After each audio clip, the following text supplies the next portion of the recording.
here in the south side of Chicago in Bronzeville today with Mr. Paul McKinley talking about public housing with some Section 3.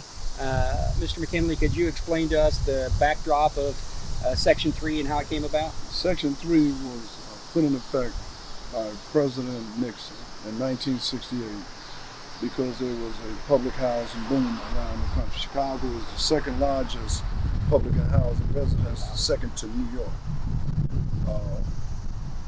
When they put Section 3 in place, it was put in place to help residents who lived in public housing to be able to get a job. 30% of the contracts, job opportunities were supposed to go to the residents or people who lived in the neighborhood. Section 3 also had a provision for contractors. So it was 10% of all work should have been done by low-income, Section 3, Section 8 residents.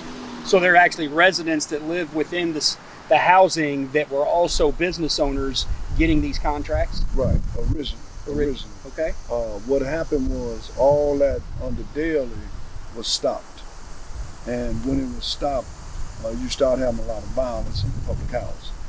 Because what they did was they shift the jobs, contracts, and opportunities that would have ordinarily went to the people in the community.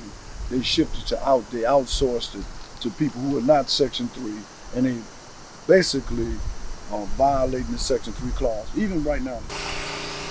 So Kwame Raoul hasn't did anything concerning this. To your knowledge, has Kwame Raoul ever investigated any of these public housing matters? None of these public housing matters have not been investigated. The mayor's office have been silent on it. You heard her statement. We're going to welcome these people in. We're going to give these people all the city services. That means housing. Because they can't live in the alley somewhere. They can't live on the bridge. These people they're moving these people to public housing. And there's 2 bus loads of approximately 150 people. Is that? And that's the first bus load. They sent another bus load.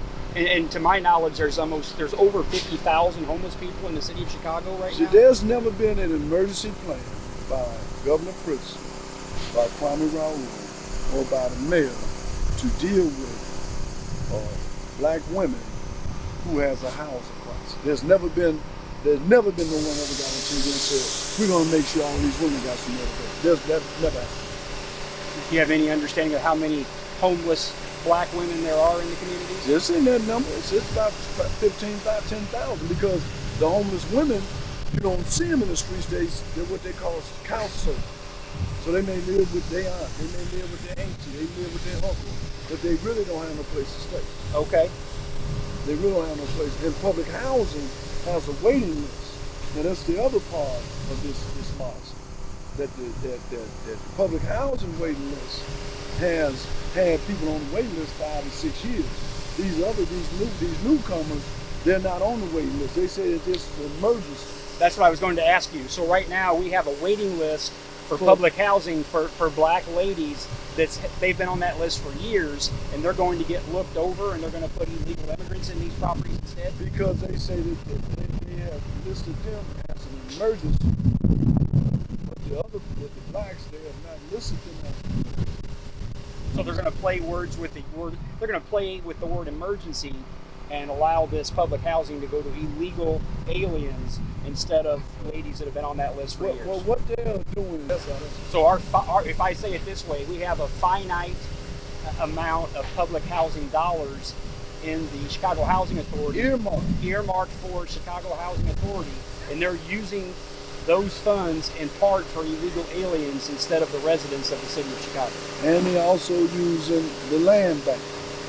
The land bank has a program where they're not allowing African Americans to have access to those houses. And that money also is HUD money.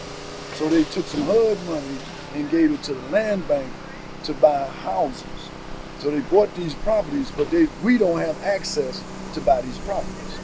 They're giving these properties